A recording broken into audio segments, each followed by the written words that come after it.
Welcome to the Imran academy. मैं आपके साथ जनरल मैथ डिस्कस कर रहा हूँ। 10th क्लास का यूनिट 3 शुरू कर रहे हैं जी आपकी फरमाइश पर, जिसका नाम है अलजेब्रिक मैनिपुलेशन। और इस यूनिट में हम बात करेंगे HCF, LCM के बारे में बेसिकली, यानी हाईएस्ट कॉमन फैक्टर और लीस्ट कॉमन मल्टीपल के बारे में। और बाकी फिर इसमें टॉपिक्स हमारे पास हैं basic operations on algebraic fractions, और स्क्वायर रूट भी फाइंड करेंगे अलजेब्रिक फ्रैक्शंस का। तो चलिए जी शुरू करते हैं। हम शुरू करेंगे HCF यानी आयद आज़म हाईएस्ट कॉमन फैक्टर के साथ। तो HCF फाइंड करते हैं जी। HCF फाइंड करने के दो तरीके हैं, एक को हम डिवीजन मेथड कहते हैं और एक को हम फैक्टराइजेशन कहते हैं। तो आइए जी पहले सवाल से हम अपने काम का आगाज़ करते हैं। तो पहला सवाल जो है इसमें हम HCF फाइंड करेंगे यानी आयद आज़म फाइंड करेंगे, और आयद आज़म जो है वो तजज़ी के तरीके से करेंगे। तो फिर शुरू करते हैं। ABXY, इसको हम कर लेते हैं ABX एंड Y मैंने अलग-अलग ब्रैकेट्स में लिख लिया है। उसके बाद दूसरी टर्म मेरे पास है A² B और C।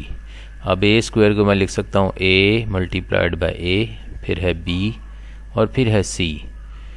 तो निकालना हमने HCF है। तो HCF के लिए हम ये करते हैं जनाब कि जो कॉमन चीज़ होती है उसको लिख लेते हैं। तो HCF में देखें दोनों में क्या चीज़ कॉमन है। ये A, कम से कम एक A कॉमन है दोनों में, फिर B कॉमन है, कम से कम एक B दोनों में कॉमन है। तो ये दो चीज़ें ही फ़िलहाल कॉमन नज़र आ रही हैं। देयरफॉर ये हमारा आंसर जो है वो A एंड B आ गया। जो चीज़ कॉमन है उसी को लिखेंगे। तो ये हमारा HCF आ गया। अब चलते हैं सेकंड क्वेश्चन की तरफ। तो ये है जी हमारा सेकंड क्वेश्चन। 6PQR और 15QR एंड S। तो इनको करते हैं, इसके फैक्टर्स निकालते हैं जी। 6 के फैक्टर्स क्या निकल सकते हैं? 2 3 are 6। इसी तरह से 15 के फैक्टर्स क्या निकल सकते हैं? 3 5 are 15, यानी 2 और 3 आ गया और 3 एंड 5 ये फैक्टर्स आ गए। तो इसके फैक्टर्स लिख लेते हैं जी हम। फिर 6 के फैक्टर्स 2 और 3 लिख लिए। P तो वैसे ही अकेला है, Q भी अकेला है, इनको ब्रैकेट्स में लिख रहे हैं, और R लिखा। अब इसके बाद 15QRS। तो 15 को हम लिख सकते हैं 3 है और 5 है। इसके अलावा Q है, R है और S है। अब इनमें देखते हैं कि कॉमन फैक्टर्स हमारे पास क्या हैं। जो हमारा HCF होगा वो है जो चीज़ कॉमन है। मिसाल के तौर पे यहाँ पर आप देखें तो 3 दोनों में कॉमन है, 3 आ गया। फिर Q दोनों में कॉमन है तो हम Q लिख सकते हैं, और फिर R दोनों में कॉमन है तो R लिख सकते हैं। इसके अलावा कोई चीज़ कॉमन है तो मुझे बताएं। देखें ज़रा, चेक करें। तो कुछ कॉमन और नहीं नज़र आ रहा, तो फिर यही हमारा आंसर है। चलते हैं जी क्वेश्चन नंबर 3 की तरफ। 8xy² z³ और 12x² y² z²। तो इनमें हम देखते हैं कि 8 को लिख सकते हैं 4 2 are 8, यानी 4 और 2 इसके फैक्टर बन गए। इसी तरह से 12 को लिख सकते हैं 4 3 are 12। तो इनके फैक्टर्स निकाल लेते हैं। 8 के निकाले जी 4 एंड 2, फिर x है, फिर y की पावर 2 है, फिर z की पावर 3 है। इसी तरह से 12 के फैक्टर्स हमने निकाल लिए। 12 x की पावर 2, y की पावर 2 और z की पावर 2। तो इसका 4 और 3 निकाल लिया फैक्टर, और फिर x की पावर 2 है, इसको x की पावर 2 लिख लेते हैं, y की पावर 2 है और z की पावर 2 है। तो इसमें कॉमन देखें जी, कॉमन क्या आ रहा है, 4 कॉमन आ रहा है, और यहाँ पर x कॉमन है, y और z, तीनों चीज़ें आपस में मिल रही हैं। लेकिन यहाँ पे कुछ पावर्स का मसला आ गया है। तो हाईएस्ट कॉमन फैक्टर यानी HCF जब हम फाइंड करते हैं, जिसको आयद आज़म भी कहते हैं, तो आयद आज़म फाइंड करते वक्त आपने वेरिएबल्स में जो चीज़ कॉमन है उसकी छोटी पावर को कॉमन लेना होता है। यानी x की पावर 1 यहाँ पे है, 2 यहाँ पर है, तो आप x की पावर 1 को कॉमन ले लेंगे। इसी तरह से y की पावर 2 यहाँ पे है, 2 यहाँ पे है, तो y की पावर 2 आ गई। z की पावर 3 यहाँ पे है, 2 यहाँ पे है, लेकिन छोटी पावर चूँकि 2 है तो z की पावर 2 हम ले लेंगे। यही हमारा आंसर बन जाएगा। चलिए जी नेक्स्ट क्वेश्चन की तरफ चलते हैं। बाय द वे हम 8 के फैक्टर्स ये भी बना सकते थे, 2 4 आर 8, 2 2 आर 4, 2 1 आर 2, यानी 2 की पावर 3, हम 8 को 2 की पावर 3 लिख सकते हैं। इसी तरह से 12 को 2 6 12, 2 3 6 और 3 1 3, 2 की पावर 2 और 3। तो अगर हम ये लिखें यहाँ पर तो फिर हमारा सवाल किस तरह से बनता है, आइए ये भी देख लेते हैं। यानी यहाँ पर हम 2 की पावर 3 लिख लेते हैं और नीचे 2 की power 2 ज़रब 3।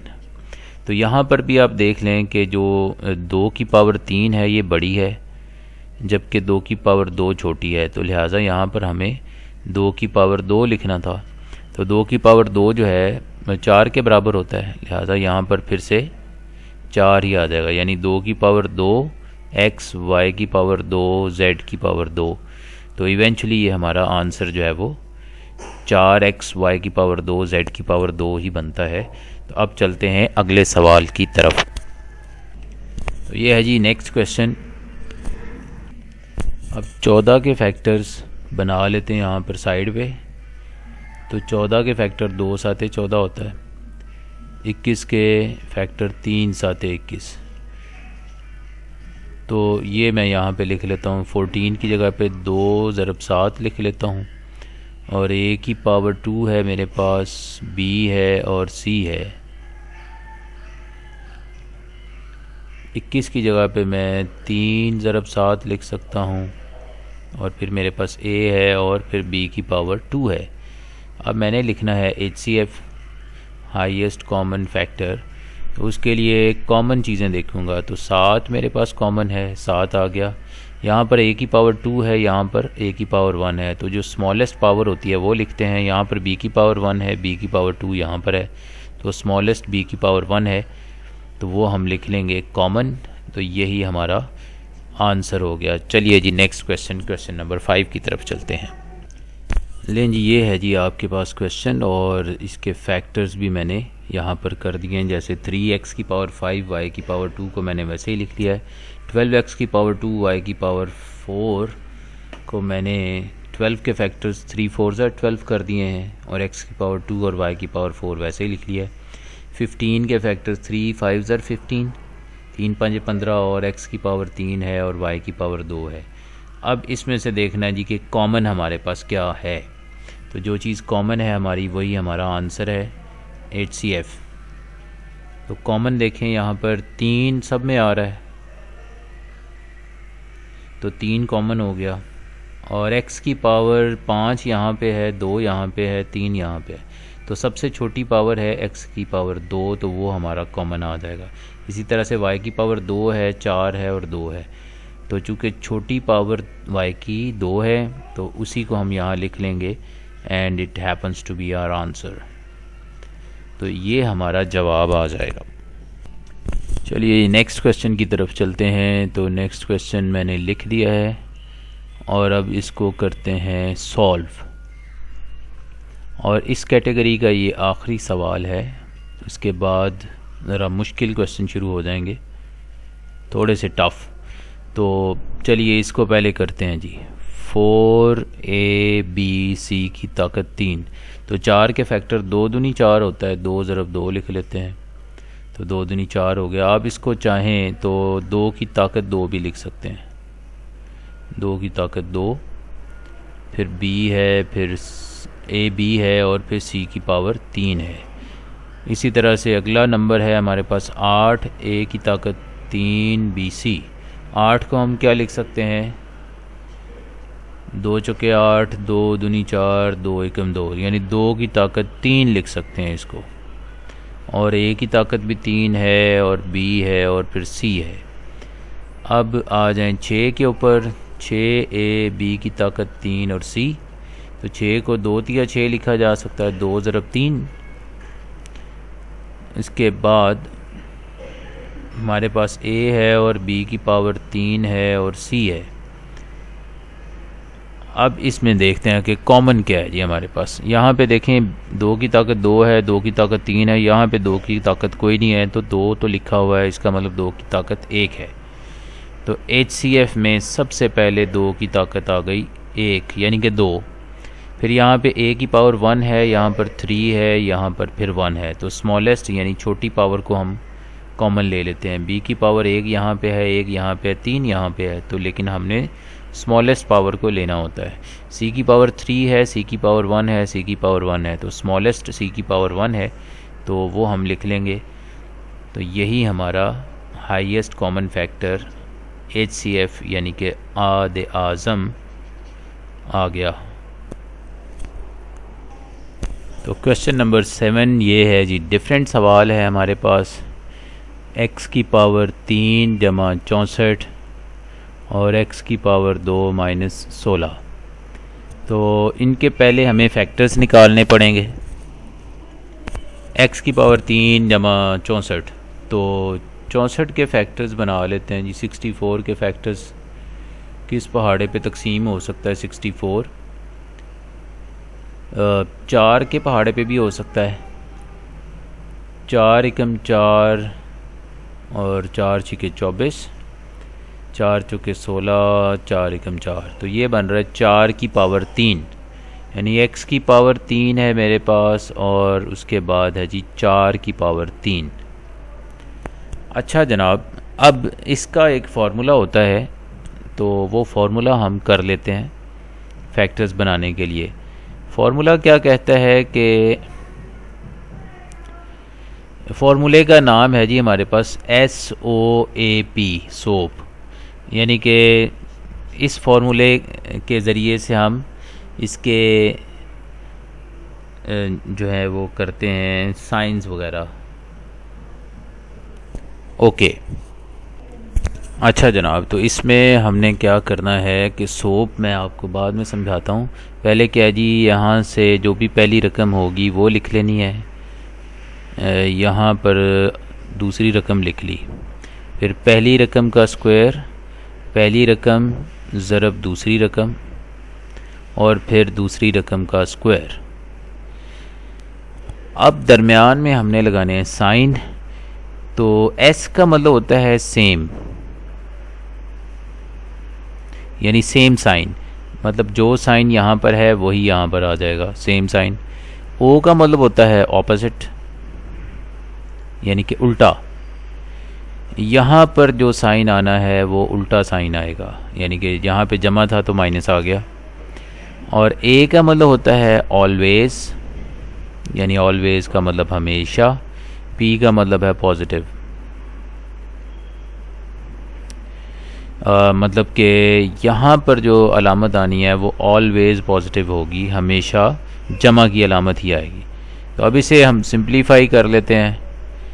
x plus 4 x square minus 4x plus 16, तो ये x की पावर 3 जमा 64 के फैक्टर्स आ गए।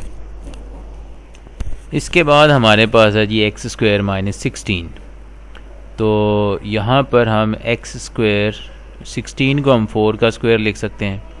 यहाँ पर हमारे पास फार्मूला होता है कि फार्मूला क्या होता है जी कि ए स्क्वायर नेगेटिव बी स्क्वायर ये इक्वल होता है ए प्लस बी इंटू ए माइनस बी। तो इस चीज़ को मद्देनज़र रखते हुए हम इसे लिख सकते हैं, ए की जगह पे x है और b की जगह पर 4 है, x प्लस 4 और x माइनस 4 ये हमारे पास आ गए इसके फैक्टर्स। अब आप क्लियरली देख सकते हैं कि x प्लस 4 यहाँ पर भी है और x प्लस 4 यहाँ पर भी है, तो HCF हमारा जो है वो x प्लस 4 आ गया। तो यही हमारा आंसर है। अब नेक्स्ट क्वेश्चन की तरफ गामजन है। तो ये है जी हमारा क्वेश्चन नंबर 8। इसे आप देख लें। X square minus Y square लिखा हुआ है, एक्स की पावर 4 माइनस वाई की पावर 4 लिखा हुआ है, एक्स की पावर 6 माइनस वाई की पावर 6 लिखा हुआ है। तो इसके पहले हम फैक्टर्स बनाते हैं, फिर देखते हैं कि फैक्टर कौन सा कॉमन आ रहा है। तो ए स्क्वायर माइनस बी स्क्वायर मैंने लिख लिया है, तो इसके फैक्टर्स करते हैं। फार्मूला मैं इस्तेमाल कर रहा हूँ ए स्क्वायर माइनस बी स्क्वायर, ये इक्वल होता है ए प्लस बी इंटू ए माइनस बी। तो x square minus Y square will be equal to, आइए देखते हैं जी। तो इसे मैं एक दफ़ा प्लस में लिख सकता हूँ एक्स प्लस वाई, और एक दफ़ा माइनस में लिख सकता हूँ एक्स माइनस वाई। अब इसी तरह से नेक्स्ट मेरे पास है एक्स की पावर 4 माइनस वाई की पावर 4, इसे मैं लिख सकता हूँ एक्स की पावर 2 का स्क्वायर माइनस वाई की पावर 2 का स्क्वायर। तो यही फार्मूला अप्लाई करते हुए एक दफ़ा मैं इससे लिख सकता हूँ x square plus y square, और एक दफ़ा लिख सकता हूँ x square negative Y square. अगले स्टेप में x square plus y square तो आ गया वैसे ही, लेकिन x square minus Y square की जगह पे फिर से मैं फार्मूला लगा के x plus Y into x minus Y लिख सकता हूँ। तो ये इसके फैक्टर्स भी हो गए। अब मेरे पास रहेगी जी आखिरी रकम x की पावर 6 माइनस वाई की पावर 6। इसको भी मैं लिख लेता हूँ x की पावर 3 का मुरब्बा स्क्वायर और y की पावर 3 का मुरब्बा यानी कि स्क्वायर। तो फिर से यही फार्मूला अप्लाई करते हुए दोनों रकमों के दरमियान में नेगेटिव साइन है और स्क्वायर बने हुए हैं, तो एक दफ़ा इन्हें प्लस में लिख सकता हूँ, यानी कि पहली रकम जमा दूसरी रकम और पहली रकम माइनस दूसरी रकम। तो अब ये बन गए क्यूब्स। तो क्यूब के फॉर्मूले आपको याद होने चाहिए। X cube plus y cube equal होता है जी x plus y, x square minus x y plus y square. तो ये है जी इसका फॉर्मूला पहली रकम का। दूसरी रकम x cube minus Y cube, ये इक्वल होता है x minus Y x square plus x y plus y square. Okay, अब इनमें देख लें कि कॉमन क्या है, क्योंकि जो कॉमन होगा वही हमारा HCF होगा। तो HCF निकालने के लिए देखते हैं क्या चीज़ कॉमन है। ये पहला हिस्सा था, इसमें x प्लस वाई और x माइनस वाई है।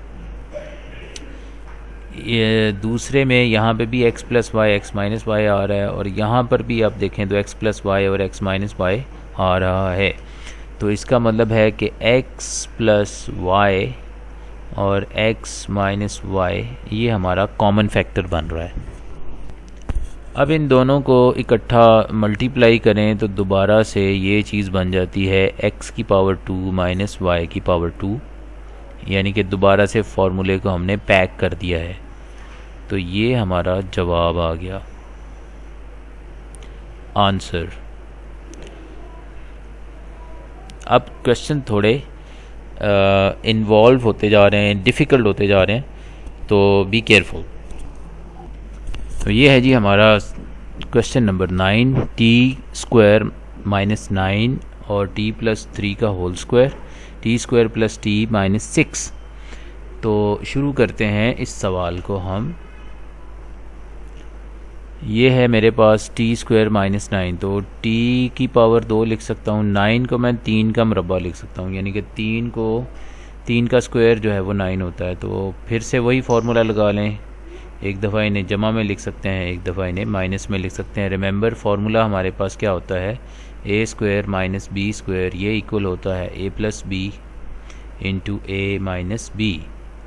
यानी ए और बी जो हैं ये हमारे पास डमी नंबर्स हैं, यानी इनकी जगह पे कोई भी नंबर हो सकता है। जहाँ जैसे कि अब हमारे क्वेश्चन में ए की जगह पर टी है और बी की जगह पर 3 है। तो अब चलते हैं नेक्स्ट पार्ट की तरफ।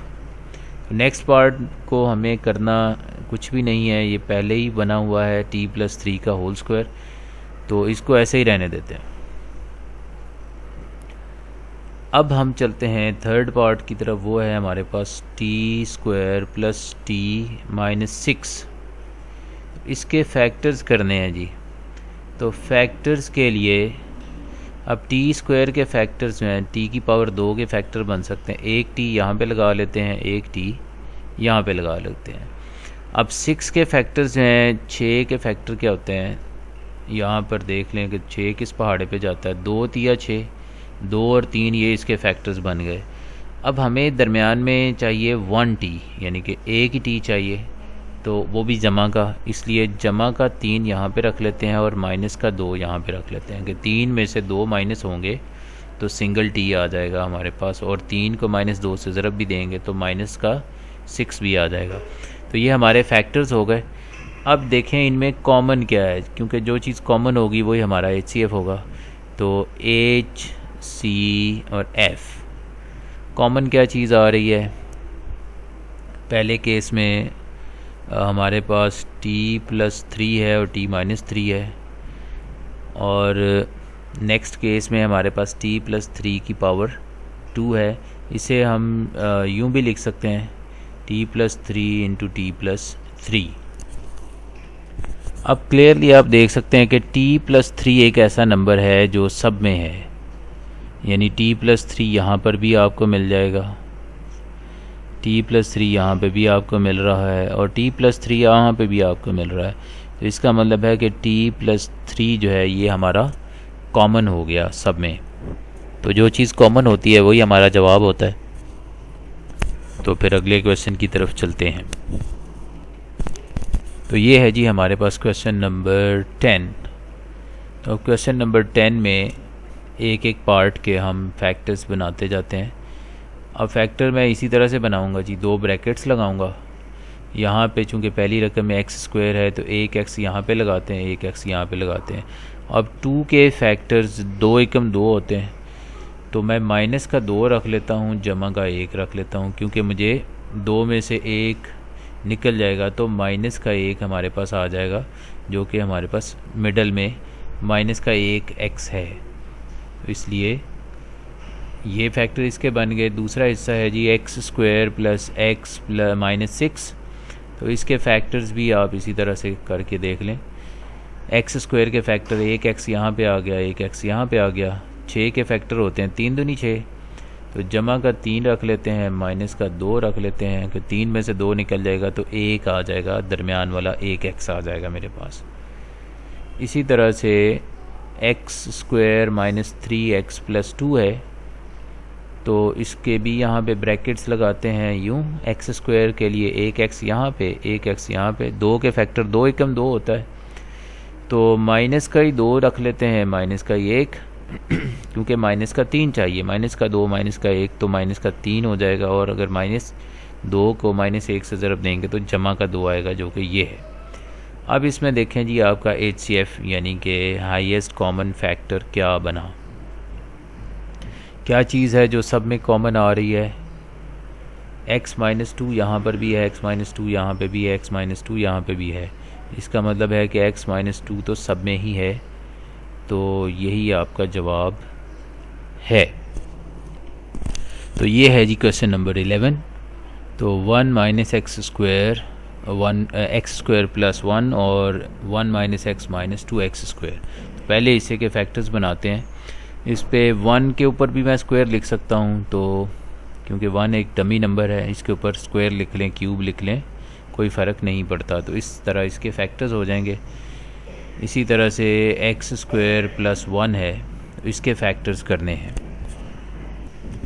तो x³ है जी, सॉरी x³ + 1, तो इसको 1 का क्यूब भी लिख सकते हैं। तो फिर फार्मूला हमारे पास होता है कि पहली रकम x है, जमा दूसरी रकम 1 लिखी, फिर पहली रकम का स्क्वायर और आखिरी रकम का स्क्वायर, माइनस पहली रकम ज़रब आखिरी रकम।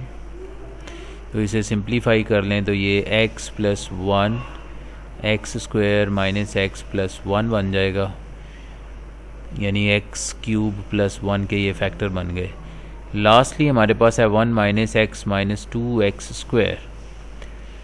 तो इसके फैक्टर्स करने हैं जी। इसी तरह से ब्रैकेट लगा लेते हैं। तो 2x² माइनस 2x² के फैक्टर -2x एक तरफ लिख लेते हैं और x एक तरफ लिख लेते हैं। और 1 के फैक्टर 1 1 ज़र 1 होता है, तो 1 और 1, तो ये आपके बन गए जी फैक्टर्स। ओके, तो इसे सीधा करके लिख लें तो x + 1 लिख सकते हैं और 1 - 2x लिख सकते हैं। ओके, अब इनमें देखें कि कॉमन क्या चीज़ आ रही है। पहला हिस्सा जो है इसमें 1 + x आ रहा है या x + 1 आ रहा है, दूसरे हिस्से में भी x + 1 आ रहा है ये, और तीसरे हिस्से में भी x + 1 या 1 + x आ रहा है। तो HCF में हमारे पास फिर x + 1 बन जाता है जो हमारा आंसर बनता है। तो 1 + x ये हमारा फिर आंसर हो गया। अब चलते हैं अगले सवाल की तरफ। लें जी, ये है हमारा सवाल x³ - 8। तो पहले इस हिस्से को करते हैं। तो x की पावर 3 आ गई, 8 को हम 2 की पावर 3 लिख सकते हैं। उसी तरह से इस पे क्यूब का फार्मूला लगा देंगे। पहली रकम माइनस दूसरी रकम, पहली रकम का स्क्वायर जमा पहली रकम ज़रब दूसरी रकम और जमा दूसरी रकम का स्क्वायर। तो इसे सिंप्लीफाई कर लें तो ये बन जाता है x - 2 x² + 2x + 4। तो ये x की पावर 3 - 8 आ गया। अच्छा जी, x² - 7x + 10 के फैक्टर्स बनाने हैं। उसी तरह से x² के फैक्टर x × x और 10 के फैक्टर बनते हैं 5 दूनी 10, यानी कि 2 5 10 कर लें, माइनस का 2 और माइनस का 5, तो ये 2 और 5 बन जाएगा 7, -2 को -5 से ज़रब देंगे तो जमा का 10 भी बन जाएगा। तो अब HCF की बारी है जी। HCF क्या बनेगा? कॉमन जो चीज़ है वो हमारे पास आ गई x - 2, तो यही हमारा जवाब है। Let's move to the next question. तो ये है जी अगला सवाल आपकी खिदमत में हाजिर है। तो हम इसके फैक्टर्स भी कर लेते हैं जल्दी से। तो इसके फैक्टर्स क्या हो जाएंगे? x² के फैक्टर्स x × x हो गए, 2 के फैक्टर 2 1 ज़ा 2 होते हैं, तो 2 + 1। नेक्स्ट है जी हमारे पास x² + 4x + 3। इसके फैक्टर्स बना लेते हैं। x² के फैक्टर x × x हो गया, 3 के फैक्टर होते हैं 3 × 3, 3 1 ज़ा 3। और उसके बाद अगली रकम है हमारे पास x² + 5x + 4। तो इसके फैक्टर बन जाएंगे x² के x × x और 4 के फैक्टर 4 1 ज़ा 4, 4 1 ज़ा 4। तो यहाँ से आप देख लें कि आपके पास कॉमन क्या चीज़ आ गई है।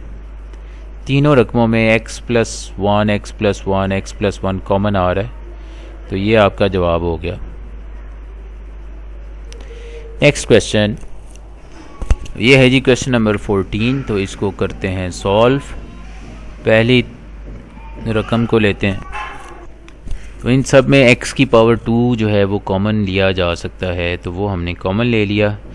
पीछे जो नंबर बच गए इनके बना लेते हैं फैक्टर्स।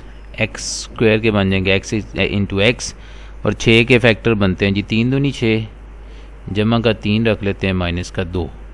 तो ये हमारे पहले हिस्से के यानी x की पावर 4 x की पावर 3 - 6x की पावर 2 के फैक्टर्स बन गए। सेकंड है जी हमारे पास x की पावर 4 - 9x की पावर 2। तो इसमें x की पावर 2 कॉमन ले लें, x की पावर 2 - 9 बच जाता है। अब इससे मज़ीद हम लिख सकते हैं x की पावर 2 का स्क्वायर -3 का स्क्वायर। तो इसे भी हम लिख सकते हैं एक दफ़ा जमा में और एक दफ़ा माइनस में। ओके, अब हमारे पास एक आखिरी रकम रह गई है, उसके भी फैक्टर बनाते हैं। और आखिरी रकम हमारे पास क्या है? x की पावर 3 जमा x की पावर 2 माइनस 6x, इसमें से x को कॉमन ले लें तो x की पावर 2 जमा x माइनस 6 बच जाता है। तो ये तो सेम यही नंबर है, इसी तरह का अलजेब्रिक एक्सप्रेशन आ गया हमारे पास। तो इसके फैक्टर्स भी फिर वही हो जाएंगे, x लिखा और 6 के फैक्टर बन जाएंगे 3 दूनी 6, 3 और 2। अब देख लें जी हमारे पास क्या चीज़ है जो कॉमन आ रही है सारे फैक्टर्स के अंदर। ये पहला हिस्सा है, इसमें x माइनस 2 आ रहा है। ये दूसरा हिस्सा सॉरी x माइनस 2 नहीं, x प्लस 3 यहाँ से आ रहा है कॉमन, यहाँ भी x प्लस 3 आ रहा है, यहाँ भी x प्लस 3 आ रहा है। यहाँ पे x की पावर 2 है, यहाँ पे x की पावर 2 है, यहाँ पे x की पावर 1 है। तो जो x की पावर 1 छोटी है वो ले लेंगे और साथ में x प्लस 3 ले लेंगे। तो ये हमारा HCF बन गया और यही हमारा जवाब है। ये है जी क्वेश्चन नंबर 15 जो कि इस एक्सरसाइज का आखिरी सवाल है। तो इसको जल्दी से कर लेते हैं। 35 के फैक्टर 7 5 35 होता है या 5 7 35। a की पावर 2 है और c की पावर 3 है और b है। इसी तरह से अगला नंबर है हमारे पास 45, a cube c b square. 5 9 45 होता है और 9 को हम 3 3 9 लिख सकते हैं, यानी 3 की पावर 2। इसके बाद a की पावर 3, c की पावर 1 और b की पावर 2। इसके बाद है मेरे पास 30 ac स्क्वायर b की पावर 5। 30 जो है 5 के 30 होता है, 5 और 6, 5 के 30 और 6 को हम लिख सकते हैं 2 3 6 या 3 दूनी 6। और फिर है जी a और c की पावर 2 और b की पावर 5। अब इसमें जो चीज़ कॉमन है वो हमारा HCF हो जाएगा। तो देखें जी कॉमन क्या है, 5 तो सब में आ रहा है, तो 5 हो गया एक नंबर पे। उसके बाद a की पावर 2 यहाँ पे है, a की पावर 3 यहाँ पे है, a की पावर 1 यहाँ पे है। तो जो छोटी होती है वो हम ले लेते हैं। इसके बाद b की पावर 1 यहाँ पे है, 2 यहाँ पे है, 5 a पे। तो b की पावर 1 सबसे छोटी है वो ले लेंगे। c की पावर 3 यहाँ पर है, 1 यहाँ पे है, 2 यहाँ पे है। तो सबसे छोटी c की पावर 1 है, वो हम लिख लेंगे और यही हमारा जवाब है। Thanks for watching. अगले लेक्चर में इंशाल्लाह 3.2 के साथ आपकी खिदमत में हाज़िर होऊंगा, जिसमें हम HCF डिवीजन के तरीके से निकालेंगे। तब तक के लिए खुदा हाफिज़।